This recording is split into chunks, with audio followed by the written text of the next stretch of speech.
चलिए next question solve करते हैं। क्वेश्चन नंबर 8 है। क्वेश्चन नंबर 8 कह रहा है, क्वेश्चन नंबर 8 आपकी बुक में है, if 3 cot a is equal to 4 दे रखा है, ठीक है।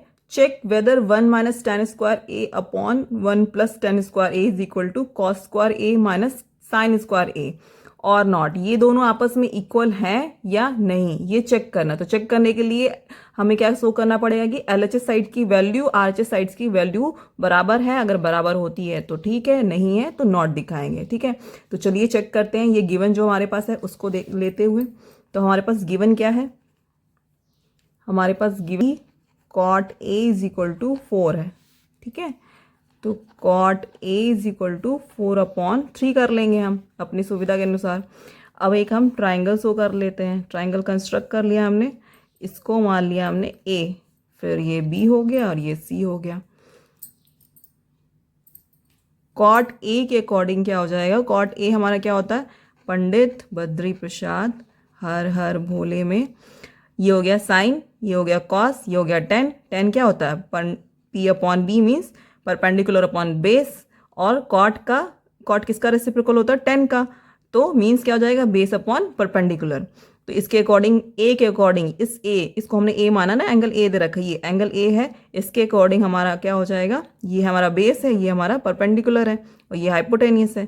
तो बेस अपॉन क्या हो जाएगा, परपेंडिकुलर। तो बेस क्या हो गया हमारा 4x और ये क्या हो जाएगा, परपेंडिकुलर क्या हो जाएगा 3x, ठीक है। अब हमें तीनों साइड्स पता होनी चाहिए, तो सबसे पहले हमें ए सी निकालना होगा। In triangle A B C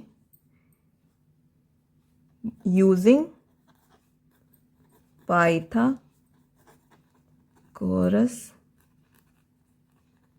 theorem, A C is equal to under root A B square plus B C square. A B कितना है 4x का स्क्वायर, फिर 3x का स्क्वायर। Now next is 16x square, 9x square. इसको solve करेंगे तो ये हो जाएगा 25x स्क्वायर। तो ए सी की वैल्यू कितनी आ जाएगी, 5x आ जाएगी, ठीक है। तो ए सी की वैल्यू हमारे पास आ गई 5x।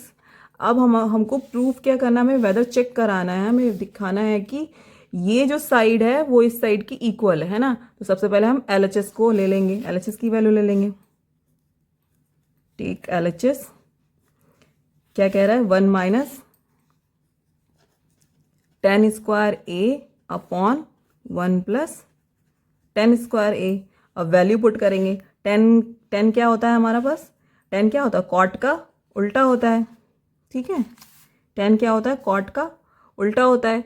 तो कॉट का उल्टा मीन्स 3/4 हो जाएगा, ठीक है। तो डायरेक्टली वैल्यू रख लेते हैं हम, 1 माइनस 3/4 का होल स्क्वायर अपॉन 1 प्लस 3/4 का होल स्क्वायर। अब इसको सॉल्व करते हैं, सॉल्व करिए ज़रा। तो 1 माइनस 9/16, 1 प्लस 9/16। अगेन जब हम 16 एलसीएम लेंगे तो क्या हो जाएगा, 16 माइनस 9 और ये हो जाएगा होल अपॉन 16, 16 प्लस 9। ये 16 से 16 कैंसिल आउट हो जाएगा, तो हमारे पास क्या वैल्यू आ जाएगी, 16 माइनस 9 कितना हो जाएगा, 7/25 हो गया। अब आरएचएस ले लेते हैं। टेक आरएचएस, आरएचएस क्या है हमारे पास, cos square A minus sine square ए। तो cos square A minus sine square ए। अब इसके अकॉर्डिंग कॉस ए की वैल्यू क्या होगी, इस ट्राइंगल के अकॉर्डिंग कॉस की वैल्यू हमने क्या निकालना पड़ेगा हमें, तभी तो हमने ये तीनों साइड्स निकाला पहले। तो सबसे पहले फाइंड करना होगी cos A is equal to क्या हो जाएगा, cos A is equal to हो जाएगा बेस अपॉन हाइपोटेनियस। तो बेस क्या है हमारे पास, ए बी, और हाइपोटेनियस क्या है, ए सी, 4x अपॉन 5x। तो कॉस ए की वैल्यू हो गई हमारे पास 4/5।